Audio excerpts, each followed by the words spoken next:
Good morning, everybody. This is Tariq. Want to wish everybody a happy Ramadan. It's a special time of the year for a lot of people, including myself. I know that some of my favorite memories of living in Dubai happened during Ramadan. When I first moved here and my siblings still lived in Dubai at the time, we used to spend a lot of late nights together, scrounging in the kitchen, watching movies really late, and not really the Ramadan that you would kind of hope for, maybe from a religious standpoint, but definitely a type of Ramadan that fulfilled me spiritually in terms of my connection to my family and maybe making me feel more whole as a person. I think as you become connected with other people, you feel sometimes more connected to yourself as well. So I definitely have a special place in my heart for Ramadan. I don't fast anymore. I did for several years. I don't fast anymore, but I do respect and admire and encourage people to fast. I do think that it is not only a spiritual experience, but I also believe that it's a healthy one as well. Of course, if you do it the right way. Also, you'll notice that for those if you're watching on YouTube, you'll notice I am filming from my bedroom. First time ever doing this, so bit of a different atmosphere for me. Definitely a different feeling to be sitting in my bedroom with a camera and a microphone in front of my face. So welcome to my bedroom. I also want to come on here not just to say hi, welcome to my bedroom, but I also wanted to go over something that has become a kind of a constant thought to me lately, more of a realization, and that is the difference between people who say I can't versus people who say I'll try. Recently I've come across some people who were on opposite ends of the spectrum. People who kept saying I'll try. I'll try. I can try this, and other people who said I can't. I just can't. And it got me thinking more about this phrase and how it can infiltrate our mentality and affect our lives. I was also thinking about my experience in college. When I was in college, I joined a fraternity, and for sure, part of the reason that you join a fraternity is to make friends, to meet girls, to party, to have a good time, to develop a social circle in a new place. You move to a new city and new state, big university with thousands of people, and you don't know anybody, and then you join a fraternity, and all of a sudden 60 people and you feel like 60 people can become your friends. Yeah. So of course there's that social aspect to joining fraternity, and maybe in the future I'll talk more about my thoughts towards that experience. But joining fraternity is also about learning how to become a man, or being taught things about what it is to be a man and how to operate as a man in society, how to operate as a man in the campus or at social events or at work, in job interviews. And they really do go over a lot of benefits, and teaching guys like me who, when I went to college, I really didn't know what it was at all to be a man. And I mean, I still think I'm learning, but I remember one of the things they taught us and they really hammered home was when somebody asks you a question that you don't know the answer to, we weren't allowed to say, I don't know. We had to say instead, I do not know right now, but I will find out. And they wanted us, if somebody would ask us a question that we didn't know the answer to, they wanted us to say, I do not know, but I will find out, and then to go find out, and to go find the answer. Whether we had to go to the library or ask a friend or whatever it may be, go find out the answer, learn something new, and then go to that person and tell them, hey, I didn't know the answer to this before, but I went and found out, and here it is. And it sounds silly maybe, and it sounds really useless nowadays when you have a cell phone in your pocket or in your hand at all times. But I think it infiltrated a lot of different areas in terms of how we communicated with others. Even with work, with friends, with family, we're always put in situations that we may never have been in before. Maybe we're asked to do things that we've never tried before. And instead of simply saying, I can't, or like I don't know, or I can't, try.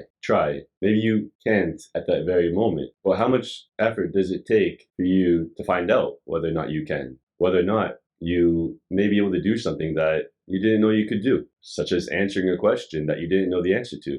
Ask me when George Washington was born. I don't know. I don't know. I don't know when George Washington was born. I do not know. I don't. But can I find out? Yeah, I can. I can find out. I have plenty of ways to go find the answer to that question. So why not? Go find out the answer. And I think this was a continuation of teachings that I had from playing team sports my whole life. And it's one of the reasons I think that team sports is actually a little bit easier in a way than individual sports. Because in practice, you're asked to do things that you don't want to do, and you might not even be sure you can do it. But when you're surrounded by other teammates and friends who are doing the same thing, it kind of eliminates that fear in a way. It kind of eliminates the even option to say I can't, because you see somebody else who you consider similar to you trying. And if they can try, well, then why can't I? But in individual sports, you don't have anyone else really to mirror yourself off of. You have coaches telling you to jump higher, run faster, lift more,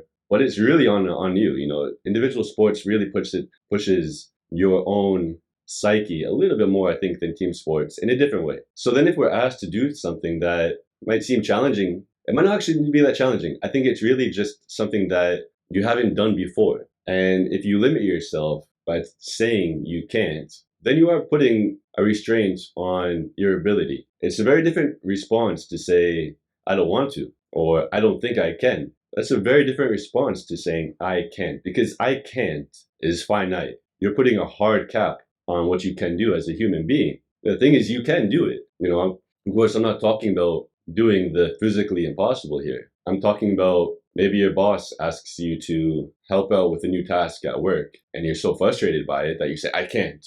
Say I don't want to. Not that you can't, because you probably could. Just say I don't want to. That's a much more honest answer. And it's a much more positive answer in terms of your limiting belief. And it's a much more positive answer in terms of your relationship to yourself. If somebody asks you to lift a heavier weight than you have before, don't say I can't. Why? How do you know you can't?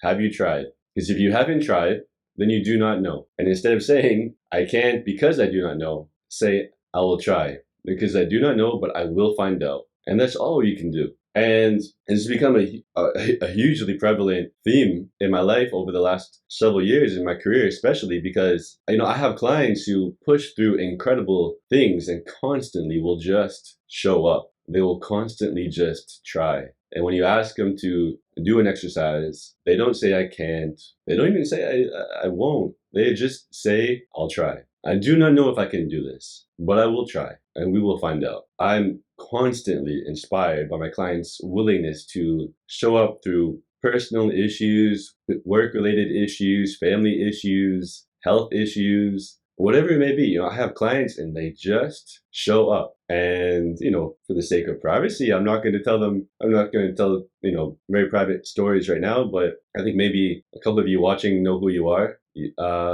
And when I look at all this, success stories I have from my clients who have gotten into the best shape of their lives, or made a sports team that they were trying out for, or whatever it may be, that they were able to achieve their goal through training with me. And then I look at the ones who, at least in my view, maybe fell short of the target. I guess it depends on what the target is. If it's set by me or set by them, and no one can really determine that besides them. And I think that's another topic as well. But really, the difference is not the program. The program is the same. It's not the diet. The diet is the same. I'm not giving a better workout to the people who achieve results, or a better diet to the people who achieve results. No, I'm giving the same. The one difference across the board, the people who achieve their target are the people who say, I'll try. I do not know. I may not want to, but I will try. While if you tell yourself you can't, you won't. And I know it's cliche as hell. I know it's cliche. Whether you say you can or you can't, you're right. I know it's cliche. But it's cliche because it's true. Because whether or not you can do the thing that you think is difficult, or you may not want to, does not matter. It does not matter whether or not you actually can, but it's your attitude towards it. And ultimately, it's your attitude towards life, the people around you, and your attitude towards yourself.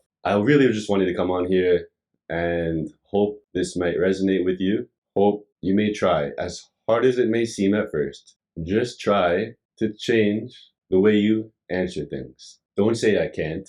Say I'll try. And at worst, just say no, I don't want to.